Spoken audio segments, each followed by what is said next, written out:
On February 24th, 2022, Russia invaded Ukraine, confident, cocky, and certain of a 3-day victory. Kyiv will fall within 24 hours, they said. Russia's military was the world's second most powerful, or so we were told. The war, just a formality. 3 years later, Russia holds just 20% of Ukraine, and it's paid for it with nearly 1 million casualties. Yeah, 1 million dead and wounded. More than the US suffered in 2 decades of the war on terror, compressed into just 3 years. And that's only the beginning of the disaster. Today on The Military Show, we're dismantling the illusion that Russia is winning this war. We'll break down the territory myths, the manpower crisis, the shattered economy, the propaganda, and the growing whispers that the Russian Federation itself may not survive the consequences of Putin's blunder. So if you still believe the narrative that Russia's got the upper hand, you'll want to watch this to the end. Let's start with the cold, brutal numbers. The Institute for the Study of Wars assessment from February 2022 states that Russia captured approximately 4,200 square kilometers of Ukrainian territory last year, most of which was in the Donetsk area.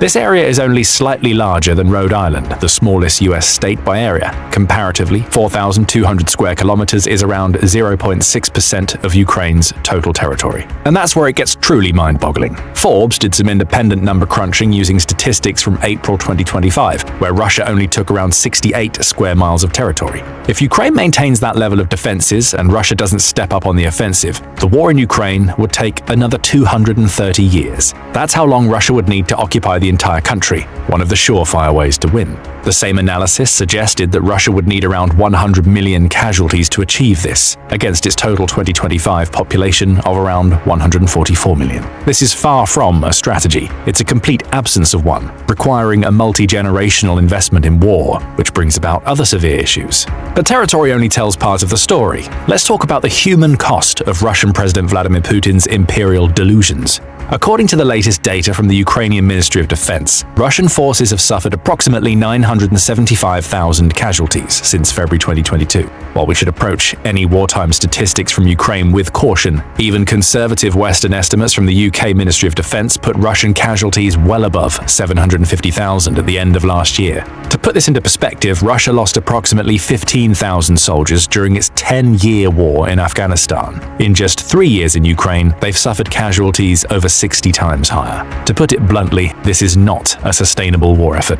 Russia's demographic crisis was already severe before the war, with a declining and aging population. The country's fertility rate was crippled by the economic crisis at the fall of the Soviet Union, reaching as low as 1.2 births per woman by the turn of the century. While the situation got slightly better, the country is still far below the replacement rate. As a result, there's a significant lack of working-age males younger than 30, simply because they were never born in the first place, and Russia is also conscripting from that same lacking demographic. Now, factor in not just the direct military losses, but also the estimated 920,000 Russians who have fled the country to avoid conscription. That's nearly 2 million working-aged men removed from Russia's economy and society in just 3 years beyond demographic shortages. In short, Russia is literally running out of people to throw into this meat grinder.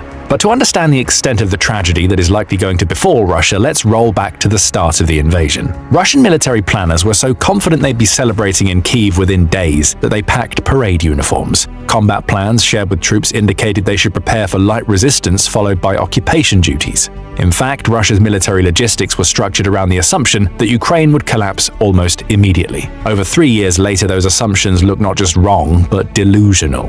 Instead of a swift victory parade, Russia got bogged down in the longest conventional war in Europe since World War II. Their vaunted air force failed to establish air superiority, their tank forces were decimated by portable anti-tank weapons and drones, their elite units suffered catastrophic losses in the early phases, forcing Russia to resort to poorly trained conscripts, convicts, and foreign mercenaries. The Center for Strategic and International Studies, CSIS, published a damning report in September 2024 titled "The Russia-Ukraine War, a Study in Analytic Failure." The conclusion was that Russia's military planning represented perhaps the most significant intelligence failure of the 21st century. This sentiment was shared by the French Institute of International Relations, IFRI, which posited that Russia forewent its traditional logistical channels due to the erroneous belief that the war wouldn't last more than a few weeks. In short, Putin maintained the illusion that Russia was a great military force, but the military didn't have the planning or logistics to back that illusion up. Due to the secrecy behind the plans involved in the invasion, many higher officers were caught unaware of the true extent of the invasion and failed to properly stock up on supplies before the war began in earnest.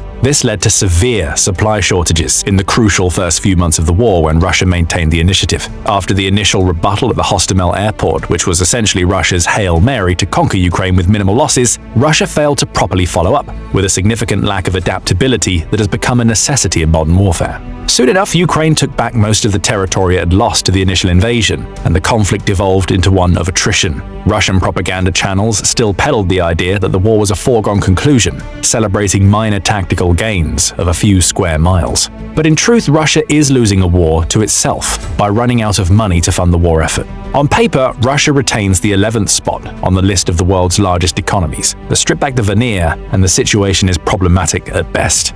Western sanctions have decimated Russia's high-tech sectors, crippled its banking system, and isolated it from global markets. By the end of 2024, the ruble had lost 23% of its value against the US dollar, with the exchange rate between the two currencies fluctuating daily to create incomprehensible uncertainty of the country's real economic status. But the most devastating impact comes from Russia's pivot to a war economy. According to an analysis by Medusa, Russia now spends an estimated 40% of its governmental budget on defense, a level unsustainable for any modern economy. Worse yet, a third of it is hidden under secret projects related to the military-industrial complex, indicating an unprecedented level of propaganda and paranoia surrounding the Kremlin. What makes the situation even more dire is that Russia's primary source of income, energy exports, faces long-term decline. The European Union has reduced its dependence on Russian gas by over 30% since 2022, and oil sales to China and India are being negotiated at steep discounts.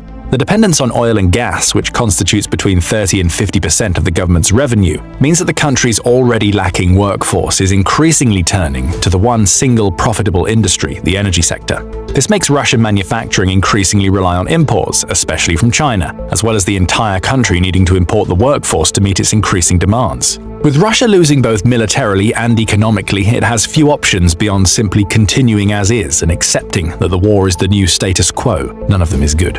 Option 1, but not likely to happen, is a massive escalation. Some hardliners in the Kremlin have pushed for using pretty much everything Russia has to win the war, going so far as to propose the use of tactical nuclear weapons. This wouldn't be the first mention of nuclear warfare, as Putin himself has saber-rattled on the topic more than 24 times. But this scenario would ultimately backfire. While a limited nuclear deployment, such as destroying Kyiv or vital military sites, might create short-term tactical advantages, NATO would be basically hard-pressed to answer with nuclear weapons of their own. In response, Russia would need to use its supplies of weapons on NATO countries, plunging most of the world into nuclear winter. And even that escalation wouldn't solve Russia's core problems. Russia desperately needs both the land and the people in Ukraine. Bombing them into oblivion makes the region uninhabitable, and the country would lose the potential 40 million citizens, which would be used to prop up the failing demographics and workforce instead of resorting to immigration. The second option is withdrawing from Ukraine. Russia would likely only use this as a last resort, as it represents a devastating political defeat for Putin's regime, which has staked its legitimacy on this war. A withdrawal from Ukraine without achieving core war aims would likely trigger elite fragmentation within Russia and potentially regime collapse. Putin's government is a carefully built house of cards, hinging on the fact that Putin has been able to get what he wants for the past 2 decades. Annexing Crimea and fueling discourse within NATO have been key geopolitical wins for the Russian president. If the situation turns around, it will send a clear signal that the country's top echelon of government is actually not nearly as powerful as it seems. This explains why, despite catastrophic losses, Russia continues to pour resources into this conflict. The alternative, admitting defeat, is viewed as an existential threat to the current power structure. The third option is a peace deal, even in a limited form. While this might seem most rational after 3 years of basically trench warfare with drones, no side can reach an agreement on it. First, Ukraine has little incentive to negotiate away territory after successfully defending its sovereignty for 3 years. President Volodymyr Zelensky's peace proposals demand full territorial restoration, possibly including Crimea, as well as security guarantees from NATO. Even if Ukraine cedes territory, Zelensky has put NATO reassurance as one of his top priorities, even if he needs to step down as president in the process. Russia, meanwhile, cannot accept any agreement that doesn't legitimize its territorial conquests. And international geopolitics and relations are further complicating the matters. President Donald Trump's administration's erratic approach to Ukraine has undermined consistent diplomacy. In February 2025, Trump met with Zelensky directly to propose a peace plan that would have ceded significant Ukrainian territory to Russia, contradicting the stated position of his own State Department, caused a near-complete breakdown in relations between the two countries, ultimately resulting in Ukraine requesting revisions of minerals deals and the US backing out of peace discussions between the warring parties. Even worse, Russia publicly stated multiple times at that it wants to find a peaceful solution, going so far as to accept probationary ceasefires. None of them worked, with the 30-hour Easter ceasefire resulting in Ukraine claiming Russia broke it nearly 3,000 times. So Russia is caught in a strategic trap of its own making, unable to win militarily, unwilling to accept defeat, and incapable of pursuing a diplomatic solution. Let's zoom out and look at the bigger picture. What has Russia actually achieved through this catastrophic military adventure? Before the invasion, NATO was an alliance searching for purpose, with many questioning its relevance in the post-Cold War world. Trump himself criticized the alliance, as most members failed to meet the basic requirement of using 2% of their GDP on the military. Today, it's revitalized and expanded, with Finland and Sweden as new members. The 800-mile border between Finland and Russia practically doubled the NATO-Russia border, significantly curbing Russia's ability to actually defend itself in a theoretical conflict against the economically larger, demographically stronger, and militarily more modern alliance. Specifically, the biggest changes came to countries that can hold large sway in the alliance. Germany, one of the world's largest economies, instituted new funding incentives for national defense. Poland, which was once a member of the Warsaw Pact, plans to create the largest standing army in Europe. Sweden and Finland have pushed their military-industrial complexes to the limit, sending prototypes of vital equipment to Ukraine and partnering with US and UK contractors to deliver deadlier weapons. Diplomatically, Russia has transformed from a respected, if difficult, global power into a pariah state with limited international options. Russia's largest trading partner switched from the EU to China, a country that is even more dependent on resources and can significantly undermine Russian policies to get access to them. All of these issues come from a single problem that Russia failed to account for: the glaring gap between its projected military power and actual combat performance. Before February 2022, Russia's military was widely considered the world's second most formidable fighting force. Military analysts routinely cited its 1,320,000 active duty personnel, 2 million reservists, 6,000 tanks, and 4,000 aircraft as evidence of overwhelming strength. Annual military parades showcased supposedly cutting-edge equipment like the T-14 Armata tank, Su-57 stealth fighter, and hypersonic missiles. The Global Firepower Index consistently ranked Russia second, only to the United States. Western military planners built entire defense strategies around countering this perceived threat. And when the second-largest military invaded a smaller neighbor, it turned out that none of the statistics really mattered. Instead of the feared Russian colossus, we saw elite paratroopers dropped into Hostomel Airport without proper support, resulting in a complete failure to establish the air tunnel necessary to win the invasion. 40-mile-long armored columns running out of fuel just miles from their own borders. Tanks deployed without infantry support, making them easy prey for Ukrainian anti-tank teams. Russia resorting to sending human wave attacks, a tactic considered fit for World War I. Logistics trucks with commercial tires that failed in off-road conditions. Aircraft unavailable to effectively suppress Ukrainian air defenses. Museum pieces like the T-62, T-55, and possibly even the T-34, from all the way back during World War II, making their way to the front line. Perhaps most damning was the so-called modern equipment itself. Those supposedly advanced T-90M tanks, many were found with what should have been reactive armor blocks filled with sand and cement instead of explosives. The feared attack helicopters and fighter jets, plagued by navigation systems so unreliable that pilots taped commercial GPS units to their dashboards.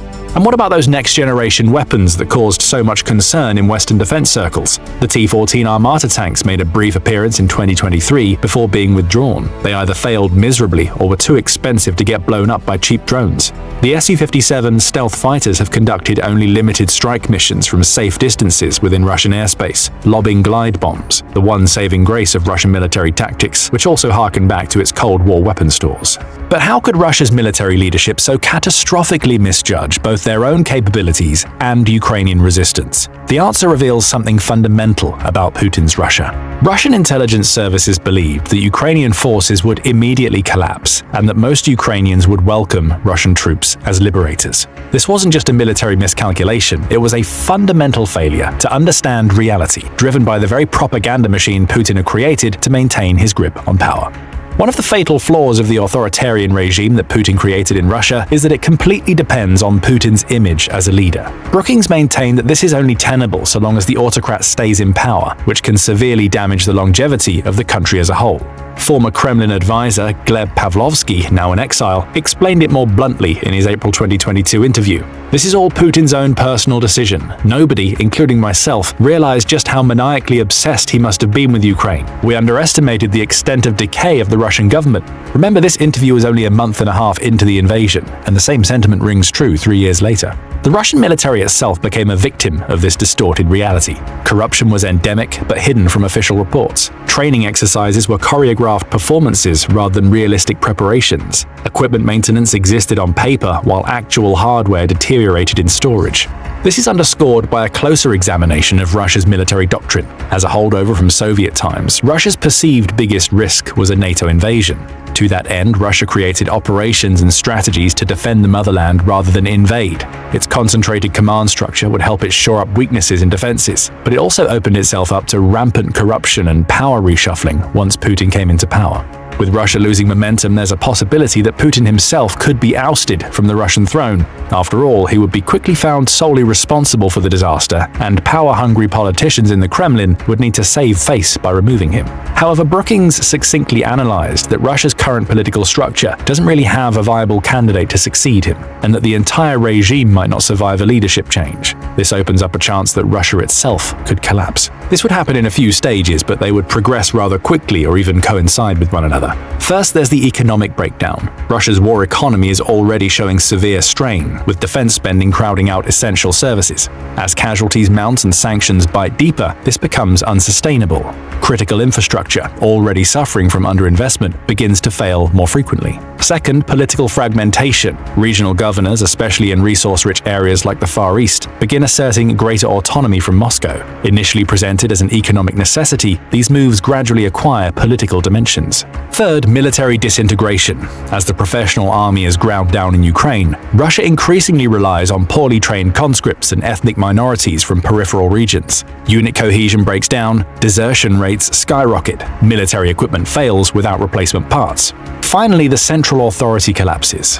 Whether through a palace coup, popular uprising, or simply the inability to project power to Russia's vast regions, the Moscow government loses effective control over significant portions of Russian territory. The consequences would be catastrophic, and not just for Russia, but for global security. The Federation would likely collapse into a series of states resembling the breakup of Yugoslavia or the fall of the Soviet Union itself in the 1990s. The core of the country, Moscow and St. Petersburg, would likely attempt to relocate Russia's nuclear weapon reserves and proclaim itself the successor state, saber-rattling with the arsenal much like Putin does during the war. Scores of immigrants would try to enter the EU again, going after the successes seen by former Warsaw Pact members like Romania and Poland. China might swoop in and occupy swathes of resource-rich territory in Siberia for itself to fuel its bottomless industry. So the next time someone confidently tells you that Russia is winning in Ukraine, you just need to go back to the beginning. After 3 years of what was supposed to be a war that lasted a few days, Russia controls just 20% of Ukraine, has suffered casualties approaching 1 million, has devastated its economy, destroyed its international standing, reinvigorated its adversaries, and has no viable path to actual victory. The truth is,